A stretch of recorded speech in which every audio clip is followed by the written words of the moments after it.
নমস্কার, সোজা সাপটা সুব্রতয় আপনাদের স্বাগত। যা বলবো সোজা সাপটাই বলবো।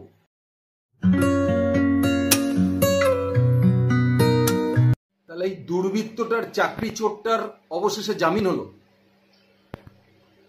23 মাস পরে জামিন হয়ে গেল। ইডি হাইকোর্টে এস্টাবলিশ করাতে পারলো না এটা যে এই লোকটা বেরোলে যদি কোনো প্রমাণ আরো থেকে থাকে সেগুলো নষ্ট করবে।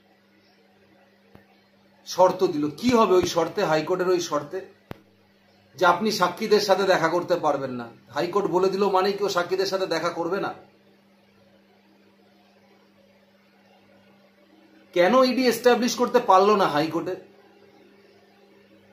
যে এই লোকটাকে জামিন দেওয়া যাবে না? তার কারণ হচ্ছে তদন্ত কোথাও চলতে চলতে যখন একটা জায়গায় তদন্ত দীর্ঘদিন ধরে লেন্দিতে চলে যায় বা অনেকটা টাইম নিয়ে নেয় না,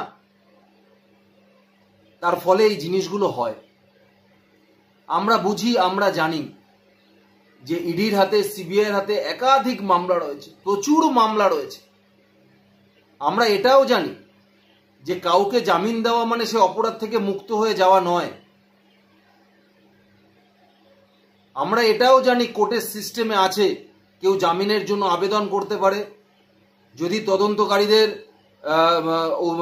সাথে সহযোগিতা করে, তাহলে সেক্ষেত্রে কোর্ট তাকে জামিন দিতেই পারে। কিন্তু সাধারণ মানুষ তো এগুলো বুঝবে না। সাধারণ মানুষ কোনোদিনই চায় না যে এরা জেলের বাইরে থাক। পশ্চিমবঙ্গের মানুষরা কোনোদিন চায়নি মানিক ভট্টাচার্যের মতো মানুষ, যারা মানুষের চাকরিগুলোকে অবাধে চুরি করেছে, একের পর এক ওএমআরসি টেম্পারিং হয়েছে, নাম্বার পরিবর্তন হয়েছে, যারা পাশ করেছে তাদের জায়গায় যারা পাশ করেনি টাকার বিনিময়ে ঢুকিয়েছে চাকরিতে, শুধুমাত্র টেলিফোনে মেসেজের মাধ্যমে যাদের জয়েনিং করিয়েছে, পরীক্ষা দেওয়ার দরকার পড়েনি এরকম লোককে জয়েনিং করিয়েছে, আজকে তার জামিন হয়ে যাচ্ছে। হতাশ তো সেই সমস্ত প্রাইমারি প্রার্থীরাও, প্রাইমারি চাকরি প্রার্থীরাও, তারাও হতাশ। তারা কোর্টে বিরাট লড়াই করেছিল, অবশেষে যে মানিক ভট্টাচার্যের মতো চোর দুর্বৃত্তগুলোকে সামনে এনেছিল, অন্যতম মূল অভিযুক্তকারী চাকরি চুরির ক্ষেত্রে। এর বউকে গ্রেপ্তার করেছিল, ছেলেকে গ্রেপ্তার করেছিল, বেনামি সম্পত্তি পেয়েছিল। কারণ নামে যদি কিছু না পাওয়া যায় থরি ছেলে আর মেয়েকে তুলে, ছেলে আর বউকে অ্যারেস্ট করবে?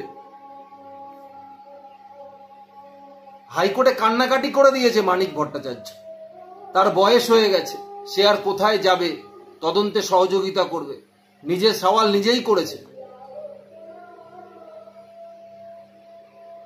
নইলে এত প্রাথমিক শিক্ষা পর্ষদের সভাপতি এসছে গেছে, হঠাৎ করে মমতা বন্দ্যোপাধ্যায়ের কি দরকার পড়েছিল যে এই প্রাথমিক শিক্ষা পর্ষদের সভাপতিকে বিধায়ক বানানো?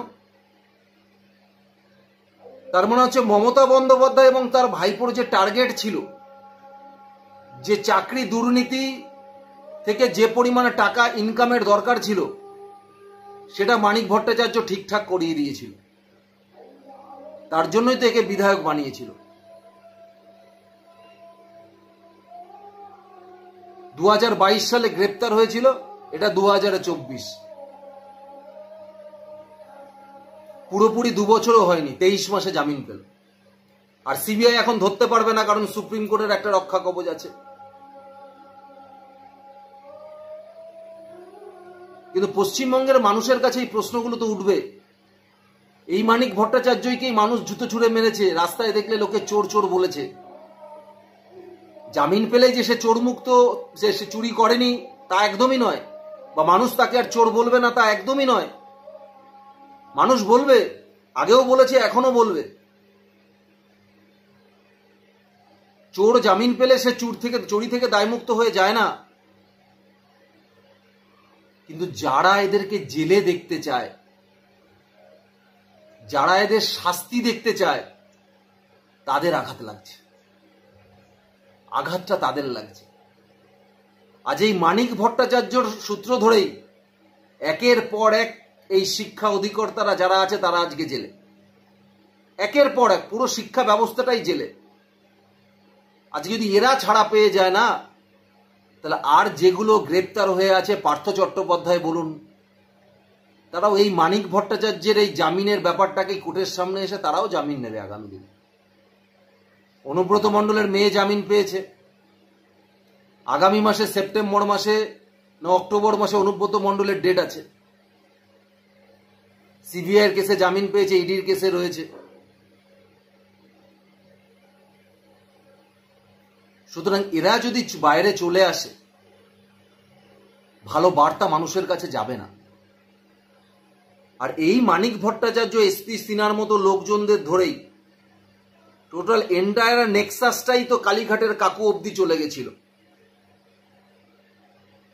টোটাল এন্টায়ার নেক্সাসটাই কালীঘাটের কাকু অবধি চলে গেছিল। তারপরেই যেত বড় মাথা। কালীঘাটের কাকু বেঁচে আছে না মরে গেছে তা তো আমরা জানি না। তার ওই কোকিলকণ্ঠী স্বর নেওয়ার জন্য কত হম্বি তম্বি দেখলাম। আদৌ তার স্বর আসলো কি না আসলো না, স্বরে মিলল কি মিলল না, তারপরে কি হলো না হলো, তা ওরকম বস্তা পচা বস্তার মধ্যেই রয়ে গেছে। যদি ঠিক টাইমে কালীঘাটের কাকু ফাকুর এই কেসগুলোকে সামনে এনে, কণ্ঠস্বরগুলোকে সামনে এনে প্রসেসটাকে এগোনো যেত, তাহলে আজকে দুর্বৃত্তরা জামিন পেত না। আজকে হাইকোর্টে ইডি এস্টাবলিশ করতে পারতো, এটা হাইকোর্টে ইডি তাহলে এস্টাবলিশ করতে পারতো যে একে জামিন দেওয়া যাবে না। এখনো মমতা বন্দ্যোপাধ্যায় একে বিধায়ক পদ থেকে পদত্যাগ করায়নি, এখনো প্রভাবশালী রয়ে গেছে। এতটাই তাবেদারি করেছে, এতটাই তৃণমূল কংগ্রেসের পিসি আর ভাইপোর সমস্ত চাহিদা পূরণ করেছে, যার জন্য এই কেসের পরে 22 মাস 23 মাস ধরে জেলে থাকার পরেও, ওই এলাকার মানুষ বিধায়কহীন থাকার পরেও তাকে বিধায়ক করে বসিয়ে রেখে দিয়েছে। নেন, অনুব্রত মণ্ডলের মেয়ে ছাড়া পেয়েছে শুনেই তৃণমূলের নেতা পাড়ায় মাংস ভাতের পিকনিক করে ফেলেছে। অনুব্রত মণ্ডল কবে ছাড়া পাবে সেই আনন্দ তাদের মধ্যে আছে, তখন কিসের কিসের করবে জানি না। এবার নিন, মানিক ভট্টাচার্যের গলায় মালা দিয়ে পাড়ায় নিয়ে গিয়ে মাংস ভাতের পিকনিক শুরু করুন। এই বিষয়গুলো ভালো করে দেখতে হবে ইডিকে সিবিআই, ভালো করে দেখতে হবে ইডিকে সিবিআই কে। পশ্চিমবঙ্গের মানুষ হতাশ। যে সমস্ত শিক্ষকরা যোগ্য হওয়ার পরেও দিনের পর দিন রাস্তায় বসে থেকেছে তারা হতাশ। তবে একটা কথা মানুষকে বলবো, একটা কথা যোগ্য প্রার্থীদের বলবো, যে সাধারণ মানুষেরও চোখ আছে, তারাও সব জানে। এই চোরগুলোকে বাইরে দেখলে আগেও যেরকম চোর বলেছেন, জুতো ছুঁড়ে মেরেছেন, এখনো মারুন, এখনো মারুন। এদের ঘর দিয়ে বেরোনো বন্ধ করে দিন, এদের ঘর দিয়ে বেরোনো বন্ধ করে দিন।